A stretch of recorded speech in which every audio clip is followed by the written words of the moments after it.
It starts with one thing. I don't know why. It doesn't even matter how hard you try. Keep that in mind. I designed this rhyme to explain in due time. All I know, time is a valuable thing. Watch it fly by as the pendulum swings. Watch it count down to the end of the day. The clock ticks life away.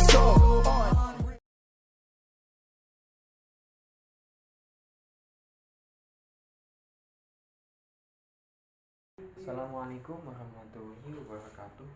Perkenalkan, nama saya Hilal Dani Septian, NIM 2121286.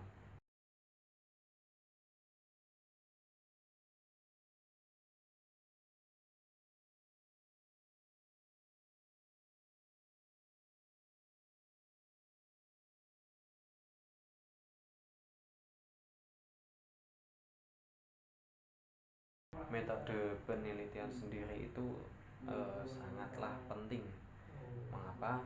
Karena hal itu akan dipelajari terutama dalam merencanakan sebuah penelitian, karena metodologi inilah yang nantinya akan memberikan gambaran apa sih yang ingin kita lakukan untuk menjawab perumusan masalah dan bagaimana data-data yang nantinya diperoleh sehingga mendapatkan hasil yang diinginkan.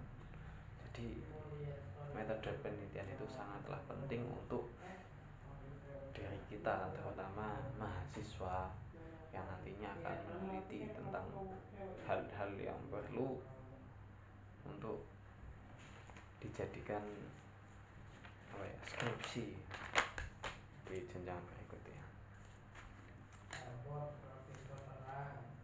Oke, di sini saya akan menerangkan beberapa jurnal mengenai metodologi penelitian.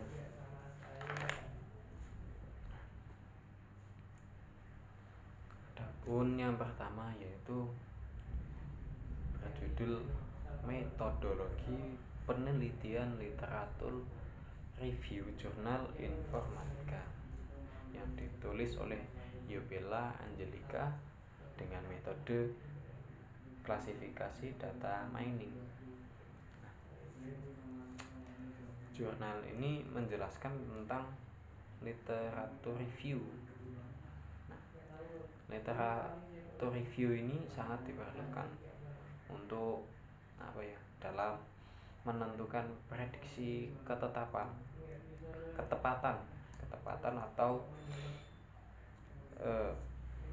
yang sesuai lah untuk kelulusan dapat menggunakan metode klasifikasi. Maksudnya gimana? Yaitu metode ini itu digunakan untuk prediksi ketepatan kelulusan mahasiswa dengan menggunakan metode klasifikasi. Pada setiap metode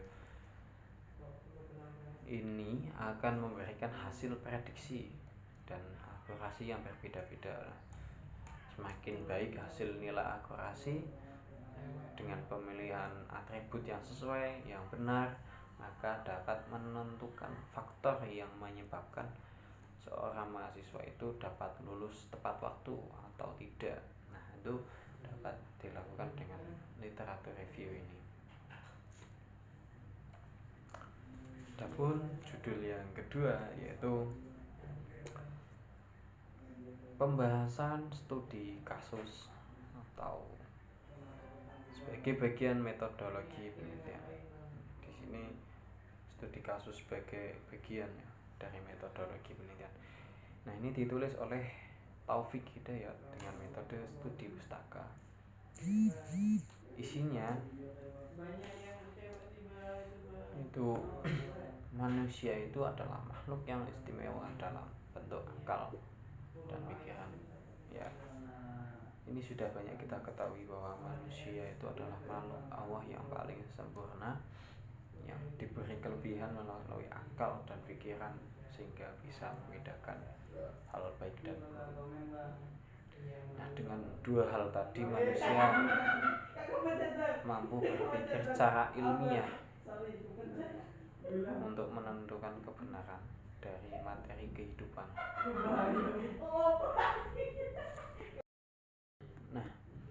jika manusia tidak dapat memanfaatkan dua hal tadi, akal dan pikiran, maka cukup diragukan bahwa dia adalah manusia. Karena yang membedakan manusia adalah dua hal tersebut. Jika tidak, maka ia sama dengan hewan atau lebih hina dari hewan. Nah, hal ini tentu membutuhkan proses dan metode yang sangat akurat dan tepat. Salah satunya yaitu ada metode studi kasus ini sebagai salah satu metode dalam metodologi penelitian. Metode ini tuh memberikan kontribusi dalam menangkap permasalahan, yaitu berperan penting lah paling untuk menangkap permasalahan ini atau kasus tertentu, baik lingkup individu ataupun kelompok ataupun organisasi. Nah, ini studi kasus itu salah satu metode paling cocok untuk dilakukan. Adapun judul yang ketiga yaitu riset desain dalam metodologi penelitian, yang ditulis oleh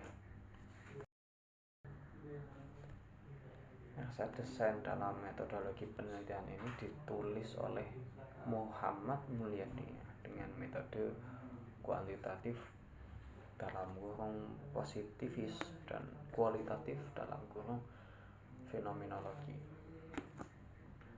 Sebenarnya saya kurang paham dengan kata tersebut, cuman saya akan mencoba menerangkan. Dalam melakukan sebuah penelitian, hal yang harus dilakukan adalah membuat dan menentukan riset desain. Yang sering digunakan adalah menggunakan pendekatan kuantitatif atau kualitatif. Ya, sebagian besar sudah kita tahu ya bahwa dalam metodologi penelitian rata-rata atau hampir semua menggunakan pendekatan kuantitatif ataupun kualitatif. Nah, kuantitatif sendiri itu berakar pada filsafat positivis, dan kualitatif itu berakar pada filsafat fenomenologi. Oleh karena itu, sebelum melakukan penelitian, pilihan atau apa sih yang kita itu akan melakukan pendekatan terhadap apa, lalu apa yang akan digunakan, dan harus betul-betul kita pahami agar penelitian tersebut itu dapat dilalui dengan sesuai kaidah ilmiah metodologi penelitian atau berjalan secara lancar lah. Saya ulangi ya. Oleh karena itu, dalam penelitian, sebelum melakukan penelitian itu pilihlah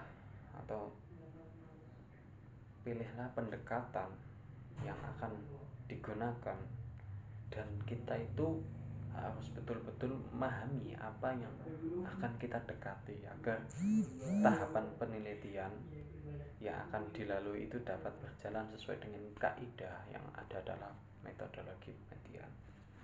Seperti itu.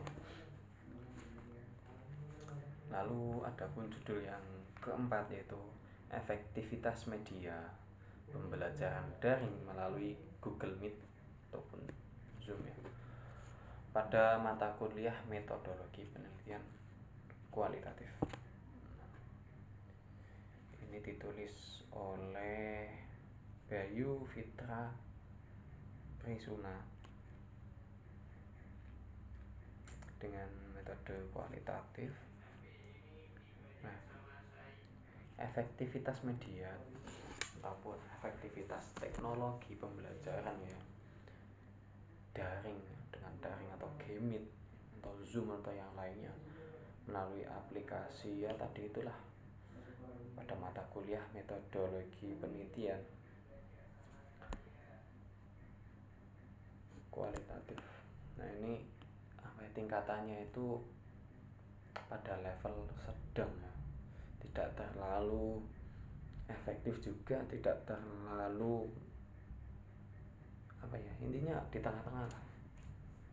Hal ini terlihat dari pembagian skor normalized gain, sehingga dapat diasumsikan bahwa aplikasi Gimit ini mampu menjadi alternatif atau solusi pendidik dan peserta didik dalam melakukan proses pembelajaran secara daring. Namun bisa kita ketahui bahwa efektivitas daring itu agak kurang. Minat pendengaran, minat berpendapat dan lainnya itu dari peserta didik itu pastinya agak kurang, dan guru pun itu biasanya kurang dalam persiapan untuk pembelajaran secara online atau daring tersebut, karena sangat berbeda lah hawa atau vibesnya itu agak berbeda ketika kita berhadapan dengan murid langsung atau berhadapan dengan guru langsung dan diterangkan secara tatap muka.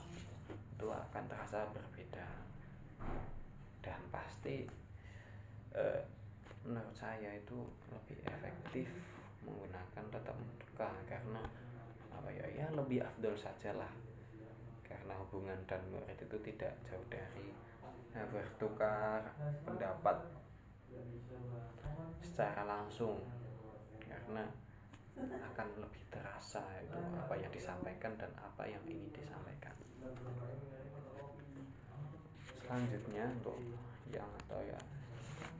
jurnal terakhir, yaitu pengembangan bahan ajar berbasis pendekatan saintifik pada mata kuliah metodologi penelitian. Ini ditulis oleh 3 penulis, yaitu Dimas Kondias, yang kedua Ketut Adawinarta, yang ketiga yaitu Siswanto dengan metode Azure. Nah, di sini diterangkan bahwa kebutuhan dalam atau terhadap pengembangan bahan ajar metodologi penelitian berbasis saintifik ini telah sesuai dengan kelayakan dari segi konten, bahasa, dan desain, serta mampu meningkatkan penalaran mahasiswa untuk berpikir logis dan ilmiah. Di sini udah teridentifikasi layak lah, sesuai dan mampu meningkatkan penalaran mahasiswa dari berpikir logis, kritis, dan ilmiah. Pengembangan bahan ajar ini perlu dikembangkan pada mata kuliah lainnya, tidak hanya dalam metodologi penelitian, sesuai dengan kebutuhan karakteristik mahasiswa, sehingga mampu menciptakan pembelajaran yang lebih menyenangkan atau tidak monoton. Ketika hal ini tidak dikembangkan, itu biasanya di kelas akan terasa bosan, dalam diskusi itu tidak terasa hidup atau tidak aktif, yang menjadikan kelas itu secara tidak langsung kosong dan mati. Maka ini adalah solusi bagus untuk mengembangkan sebuah metode pembelajaran dalam mengembangkan minat belajar siswa atau mahasiswa, sehingga dapat menciptakan pembelajaran yang menyenangkan, bersemangat, dan pastinya bermanfaat, sangat bermanfaat untuk kedepannya. Mungkin itu yang dapat saya sampaikan. Oke, selanjutnya di sini ada beberapa buku yang mungkin bisa memotivasi teman-teman yang lain. Pertama dari Metodologi Penelitian dalam Pendidikan Jasmani. Buku ini ditulis oleh Profesor Dr. M.E. Winarno, MPD. Apa sih isinya? Isi tulisan buku ini itu memuat tentang berbagai metode penelitian yang sering digunakan dalam pendidikan jasmani dan olahraga. Nah, mengapa buku ini menarik? Karena di sini kita akan menerapkan metodologi penelitian untuk mengembangkan jasmani dan olahraga, yang mana itu jika berkembang nantinya itu akan sangat bermanfaat untuk kesehatan kita semua. Yang kedua yaitu metodologi penelitian pendidikan yang ditulis oleh Muhammad Bahauddin Bayi Arifin, SPD MPDI, dan Nurdiansyah SPD MPD. Nah, buku ini membahas tentang teoritis dan praktis metode penelitian pengembangan. Mungkin ini salah satu buku yang cocok untuk pemula yang baru terjun ke bidang penelitian seperti saya itu, untuk memahami dasar-dasar dari metodologi penelitian. Adapun buku yang ketiga yaitu berjudul Metodologi Penelitian Kualitatif dan Grounded Theory. Nah, buku ini ditulis oleh Warul Walidin AK dan Tabrani ZA. Buku ini memuat tentang dasar-dasar metodologi penelitian kualitatif dan grounded theory. Nah, saya belum selesai membaca buku ini, cuman banyak hal menarik di dalamnya, nanti bisa kalian baca. Adapun yang keempat yaitu berjudul Metodologi Penelitian dengan Penelitian Kontemporer Bidang Ekonomi dan Bisnis, yang ditulis oleh Dian Tias Untari. Buku ini itu memberikan tips and trick dalam penelitian atau penyusunan laporan. Nah, di dalamnya itu terdapat beberapa atau membahas bahwa ada kunci yang saling terkait. Nah, jika kita atau sebagai peneliti memahami kunci tersebut, maka akan mudah untuk mengubah atau mengembangkan ide menjadi penelitian. Buku ini sangat cocok untuk pembuatan atau ibaratnya hal-hal ide yang tidak mungkin itu bisa menjadi mungkin ketika membaca buku ini. Lalu yang kelima dengan judul Metode Penelitian Pendekatan Praktis Kualitatif. Nah, buku ini ditulis oleh Rasimin. Buku ini membahas tentang strategi dan teknik penelitian secara praktis melalui pendekatan kualitatif. Ya, tidak jauh berbeda dari 4 buku tadi, yaitu membahas tentang dasar-dasar secara praktis untuk memahami dengan benar apa itu metodologi penelitian. Untuk materi apa yang sudah saya kuasai dalam metodologi penelitian, sebenarnya ya kalau menguasai tentunya belum ada, tapi untuk memahami atau sekedar sudah agak-agak matang lah ya, itu paling dalam tahapan penelitian. Kan ada 2 metode penelitian yang sudah banyak diketahui, yaitu kuantitatif dan kualitatif. Adapun ciri dari keduanya yaitu jika kualitatif itu ya kita itu sungguh-sungguh menyelam atau mendalami objek yang diteliti, atau secara tidak langsung kita itu terjun di dalamnya gitu loh, menjadi satu sehingga kita memahami objek yang diteliti. Selanjutnya itu ada kuantitatif. Nah, ini cenderung membandingkan atau mengambil data ya dari beberapa dokumen atau yang lainnya, dengan membandingkan akan menghasilkan hasil penelitiannya. Mungkin sekian yang dapat saya sampaikan, kurang lebihnya mohon maaf. Assalamualaikum warahmatullahi wabarakatuh.